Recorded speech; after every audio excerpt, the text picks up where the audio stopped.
Sources close to Manchester City believe that Arsenal Football Club are responsible for leaking details of City's upcoming case against the Premier League.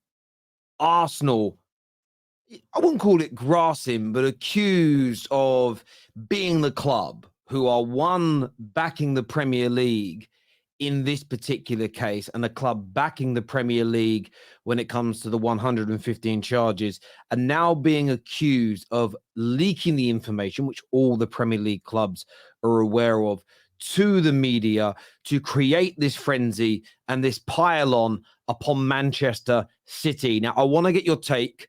I want to get your opinions on this. Please make sure you're joining our Football Terrace and Transfer group chat on Telegram now. Free to join, no issues with that at all. No spamming goes on in there. Just scan the QR code or click the link below and become a member of that group chat. We put all our notifications for shows in there as well, so you don't miss any of our content. We're also going to be taking a look at which club it is that's reportedly given the witness statement and is standing shoulder to shoulder with Manchester City. What clubs are backing, not giving witness statements, but backing this approach from Manchester City. It's a very interesting group as well. Clubs also asking for an increase in losses that they can make within these profit and sustainability rules. And a big accusation from Ken Bates, the old Chelsea owner as well, as this court case that starts on Monday, so in 4 days' time, it starts to pick up pace. More and more information is coming out in relation to it. And of course, as we've just mentioned, Arsenal accused of being a leak or the leak in this situation. They're the reason that there's been this pile on. They're the reason that sort of everybody's going in on Manchester City as it is right now.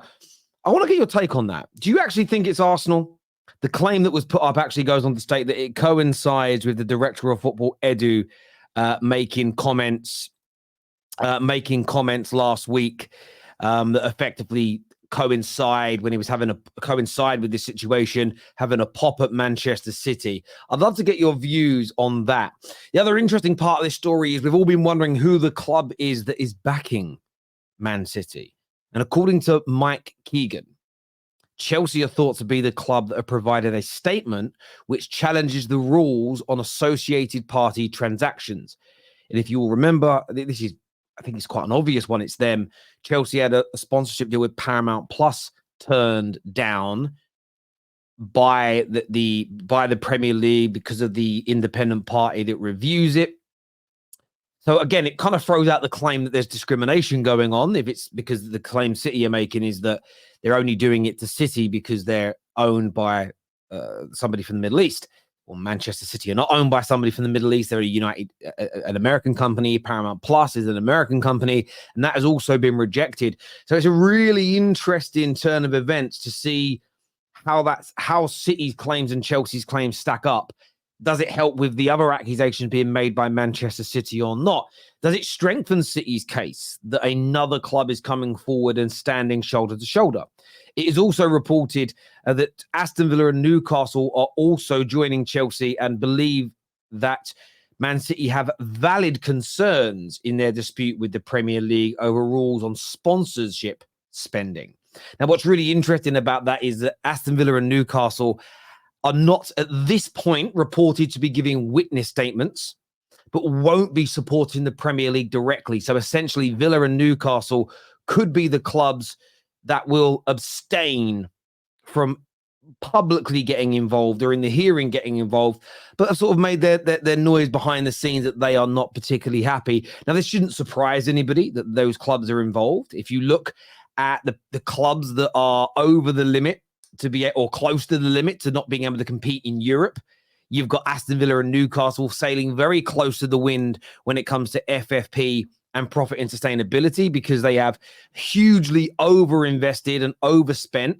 They've known the rules for over a decade. They've overspent and they've overinvested to get to where they are now, and both have improved. So they'll argue there's been no competitive advantage, but look where they both are compared to 2, 3, 4 years ago. So of course they're going to side, in my opinion, with Manchester City because they want some type of reform on these rules. We know they want the reform on these rules because Aston Villa have proposed an increase in the amount of money that clubs can lose under PSR rules in the Premier League over a 3-year period. This is set to get the green light in today's meeting. So if Aston Villa are to get what they want and the increase in losses is pushed up, then you'll probably find they'll back away from supporting Manchester City because their argument isn't about let us inflate or potentially inflate sponsorship. Their argument is let us lose a little bit more money. Now, I'm not a big fan of them allowing clubs to lose more money. The reason I say that is because we have to protect clubs from our owners. Fans have to have their clubs protected from their owners. Because if, we increase it by another 30 million and another 20 million, suddenly clubs are losing 200 million, 250 million pound a year. What happens if that owner pulls the plug for any reason? Doesn't want to own the club anymore, passes away, maybe the nation that person is from gets sanctioned. There's multiple things that can happen. There needs to be checks and balances, and we need the authorities to make sure that is in place. You also see, we've mentioned the UEFA, there's also the Premier League the Premier League spending cap here as well. Chelsea, Newcastle, Villa, all in this situation. You've got Forest and Everton are there as well. It is likely that these clubs, again, push on the side of Manchester City at the moment as they try to have these caps increased so that they're not at risk of being sanctioned or losing any more points. And it appears the clubs that have been run well, who have not overinvested, that are in a good position, seem to be the clubs that are standing by the Premier League. Arsenal, Manchester United, Liverpool, Spurs as an example, Wolves, etc., all seemingly standing alongside the Premier League in this, what is it, an absolutely unprecedented situation. And look, none of us have any idea of how this is going to go. We've all got a gut feeling. We've all got an understanding. But this is the Premier League at war with each other. This is clubs turning on each other. This is clubs standing up in court and giving evidence essentially against one another, fighting one another over the rules that they have all agreed to. Whether you directly vote for it or not, you know that you are joining a democracy where a 2/3 majority rules. And you are now fighting back against it. And the biggest can of worms that's not being discussed by the mainstream media is all the other rules, regulations, yeses and nos that have been given over the years under this same democratic rule. This opens an absolute floodgate for so many other potential lawsuits against the Premier League and everybody's fellow clubs, to a point where you could actually make the whole league implode. You all lose money and it falls away. People have to start looking beyond the end of their nose, including the fans of all of our football clubs. Because if Man United and Liverpool were to sue next week because because it's deemed as the democratic process is deemed as not lawful by the courts, they can go back and get hundreds of millions of pounds of claims for when they were told no to getting more TV deal money. Now, I would be embarrassed to my core if Man United did that, and I would call it out, because you actually run the risk of the league collapsing, which would damage all of our clubs so much more. But again, people don't look beyond the end of their nose. They want to win individual battles and not look at the bigger picture.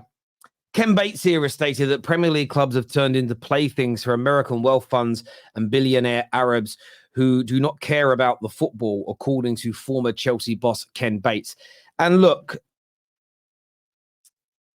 I actually think the Chelsea owners have done a fantastic job. Sorry, the City owners have done a fantastic job in the local community and how they've built City up. If it turns out they've broken the rules to get there, we're going to have another conversation. But the day-to-day running of the club has been very good. I do agree that, when hedge fund companies, investment companies buy football clubs, you look at a lot of their business transactions and it's about making a profit in the future. If they can win football along the way, great. The Glazers have done that to Man United. They started off by winning because there's already a good structure. When that structure left with Sir Alex, it fell apart, but they've continued to grow the value of the business. So they have still been successful in their own eyes. And these things do need to be looked at. Equally, when it comes to billionaire owners, Sheikh Mansour is a very good example of a billionaire owner. But just speak to multiple fans of clubs around the country, from Leyton Orient to Portsmouth to QPR, and talk about bad multi-million stroke billionaire owners you can have. The authorities need to protect clubs from hedge funds companies, investment companies, and poor billionaire owners. These things need to be looked at, and these things need to be addressed. And in another claim, in another article today, that Man City are now also threatening ticket increases, price increases, slashing their spending on youth development and women's football, and pulling their funds away from community programs unless they get their way in court. And what's really interesting about this is that spending money on youth development and women's football and community programs doesn't come into FFP or profit and sustainability rules. So let's say they lose £300 million, but they can demonstrate that they've pumped 150 million into the youth academy, 100 million into the women's team, and 50 million into community projects.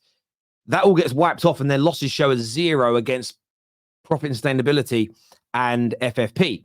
So I find it really intriguing that in their claims in court, Manchester City is stating that they're going to pull funds from these areas that are not affected by profit and sustainability.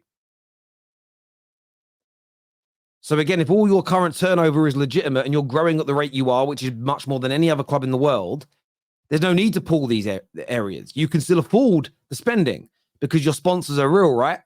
Your investment is real. The income is real. If your income is real, there's no need to pull the money from these programs. Surely not.